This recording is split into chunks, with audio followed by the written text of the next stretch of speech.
السلام علیکم ناظرین، آپ سب کیسے ہیں؟ امید ہے اچھے ہوں گے انشاءاللہ۔ خدا زمین پر اتر آیا ہے، سجدہ کرو، اٹھو اور غور سے دیکھو، سارا ہجوم سجدے میں گر پڑا۔ سب نے سر اٹھائے اور خدا کو دیکھا۔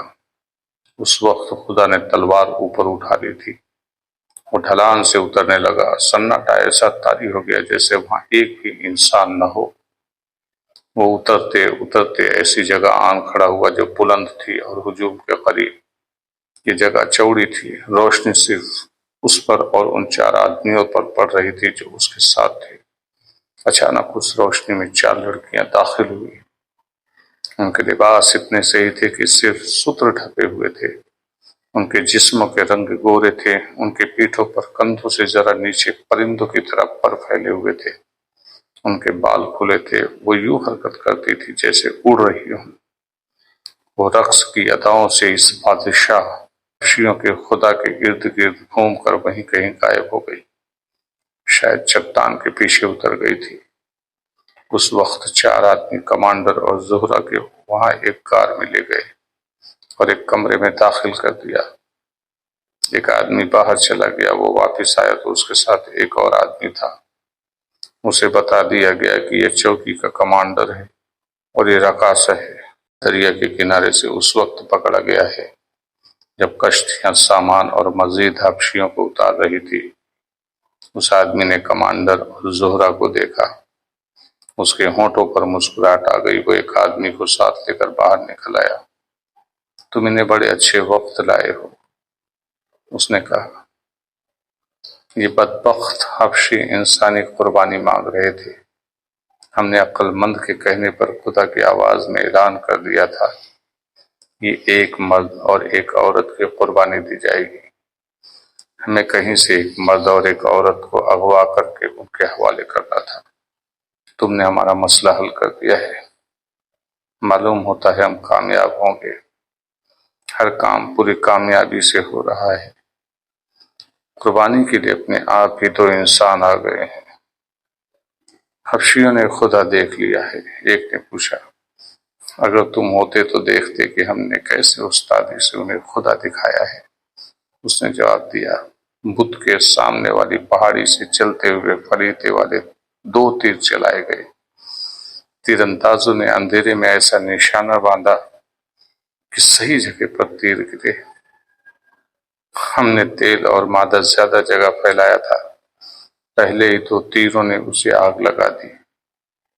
اینڈرسن تجربہ کار آدمی ہے، اس نے کہا تھا کہ شعلے میں بت ہنستا، مسکراتا اور چمکتا نظر آئے گا۔ یہ شعلہ کا کرشمہ تھا کہ خود ہمیں یقین ہونے لگا تھا کہ بت نہ صرف آنکھوں اور ہونٹوں کو حرکت دے رہا ہے بلکہ اس کا چہرہ دائیں اور بائیں بھی گھوم رہا ہے۔ اور حبشیوں کا رد عمل کیا تھا؟ سجدے میں گر پڑے تھے۔ اس نے جواب دیا، ہمارے آدمیوں کی آوازیں بڑی گونجدار تھی، پہاڑیوں میں ان کی گونج کچھ دیر تک سنائی دیتی رہی۔ میں اندھیرے میں دیکھ نہیں سکا۔ مجھے یقین ہے کہ حبشی خوف سے کانپ رہے ہوں گے۔ القند کا ناٹک تو بہت ہی کامیاب رہا۔ شعلہ بجھا تو ہم نے اسے پوشاک پہنا کر بت کی گود میں بٹھا دیا اور 4 آدمی پہلے ہی وہاں پیچھے بیٹھے تھے۔ بت پر سامنے کی پہاڑی سے روشنی پھینکنے کا سلسلہ کامیاب رہا۔ ساتھ والی پہاڑی پر جو آگ جلائی گئی تھی وہ نیچے کسی کو نظر نہیں آئی تھی۔ اس کے قریب بڑا آئینہ رکھ کر بت پر عکس پھینکا تو یوں لگتا تھا جیسے یہ بت کے چہرے کا نور ہے۔ اس میں سے القند خدا بن کر اترا تو ہماری لڑکیوں نے سب کو یقین دلا دیا کہ یہ خدا ہے اور وہ پریاں ہیں۔ ہم کسی قدم پر ناکام نہیں ہوئے۔ اب القند کو اندر بٹھا کر تمام حبشیوں کو اس کے سامنے سے گزارا جائے گا اور انہیں کہا جائے گا کہ یہ ہے تمہارا خدا جو جنگ میں تمہارے ساتھ ہوگا۔ ان دونوں کمانڈر اور زہرہ کو آج ہی قربان کر دیں گے۔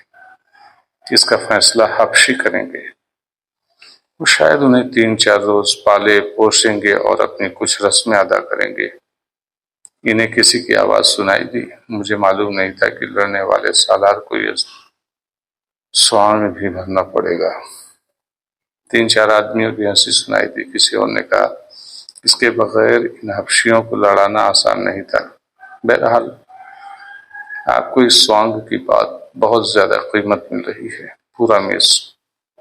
ये अलकंद और उसके साथियों की आवाज थी। वो करीब आए तो उन दोनों ने बताया कि एक औरत एक मर्द इत्तेफाक से हाथ आ गई है, उन्हें हबशियों के हवाले किया जा सकता है। अलकंद ने यह पूछा कि ये दोनों कौन हैं? मुसर से ताज उतार कर उस कमरे में चला गया जहां कमांडर और जोहरा को रखा गया था। अलकंद कमांडर को न पहचान सका। कमांडर ने उसे पहचान लिया। कमांडर के कानों में वो बातें भी पड़ी थी जो बाहर एक आदमी दूसरे को सुना रहा था। उसने उसके मुंह से कई बार अलकंद का नाम सुना था और उसे यह भी मालूम हो गया था कि उसे और जोहरा को कुर्बान किया जाएगा। अलकंद उसके सामने आया तो उसे उस पर हैरत न हुई कि उसका सालार यहाँ कैसे आ गया है। अलकंद ये कहकर बाहर निकल गया कि इन दोनों को हबशियों के मजहबी पेशवाओं के हवाले कर दो। 3-4 रोज बाद काहिरा में अला आदिल और अली बिन सुफियान को मिला। दोनों में बातचीत हुई और वो मशवरा करने लगे कि हो रहा है, कहीं न कहीं कोई बात हो रही है। अली बिन सुफियान तो जासूस के माहिर थे ही। अलकंद के घर से कुछ मुश्तबा चीजें हो रही थी। अबू सुफियान अपने लोगों को वहां पर लगा के रखे हुए थे। उसे पता चला कि वहां पर कुछ न कुछ बेकार हो रहा है और एक औरत आकर के उनको बताई और एक आदमी पकड़ा गया जिसे कैद खाने में डाल दिया गया। औरत को पकड़ करके तहखाने में डाल दिए तो तहखाने में ले जाकर खत्म कर दो। बेगम ने कहा, रात को लाश गायब कर देना। जो औरत पकड़ी गई थी, अलकंद की बीवी नई नई आई हुई थी, उसने कहा कि इसे ले जा करके खत्म कर दो, रात को लाश गायब कर देना। हमारे सर से भी खतरा टला नहीं। वो हमारे मुहाफिजों को निहत्था करके अपने साथ ले गया है। उस वक्त बुढ़िया को बहुत कुछ मालूम है, उसे इस राज समेत जमीन में दबा दो। ये इससे पहले का वाकया है कि अलकंद वहां पर चले गया। देखो वहां पर बुढ़िया थी जो नई बीबी अलकंद की आई हुई थी। उसकी बाहर आना जाना वो सारी चीजें वो देखती थी। वो पक्की मुसलमान थी। उसको शक हो गया कि यहाँ पर कुछ न कुछ गलत हो रहा है और उसने अली बिन सुफियान को कुछ चीजें बता दी। तो अली बिन सुफियान ने उसके अलकंद के घर पर अपने सिपाहियों को भेज करके वहां पे जो मुश्तबा लोग नजर आए उनको कैद में ले लिया था। और इस औरत ने क्या काम किया, बुढ़िया को बहुत मारा, मार करके उसे बेहाल कर दिया। बुढ़िया फर्श पर पड़ी थी, उसके मुंह से खून आ रहा था और वो बेहोशी की हालत में पड़ी थी। मुलाजिम ने उसे हल्की सी गठरी की तरह उठाकर कंधे पर डाल दिया। कमरे से निकलकर वो बरामदे में जा रहा था कि आवाज आई, रुक जाओ।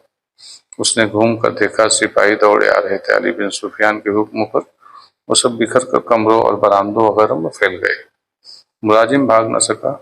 उसके कंधे से बुढ़िया को उतारा गया। बुढ़िया के मुंह से खून निकल रहा था। उसने आंखें खोली, अली बिन सुफियान को देखा तो उसके चेहरे पर मुस्कुराहट आ गई। उसने कहा, इससे पहले मुझे मालूम नहीं था कि इस घर में क्या हो रहा है।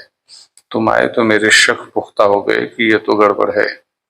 उसकी आवाज उखड़ रही थी। उसने बड़ी मुश्किल से बताया कि नई बेगम और उसके उस मुलाजिम ने उससे ये उगलवाने के लिए कि उसने अली बिन सुफियान को क्या बताया, उसे बहुत मारा है। अली बिन सुफियान ने एक सिपाही से कहा कि बुढ़िया को फौरन तबीब के पास ले जाओ। बुढ़िया ने रोक दिया और कहा, मुझे कहीं न भेजो, मैं अपने शहीद बेटे के पास जा रही हूँ, मुझे न रोको।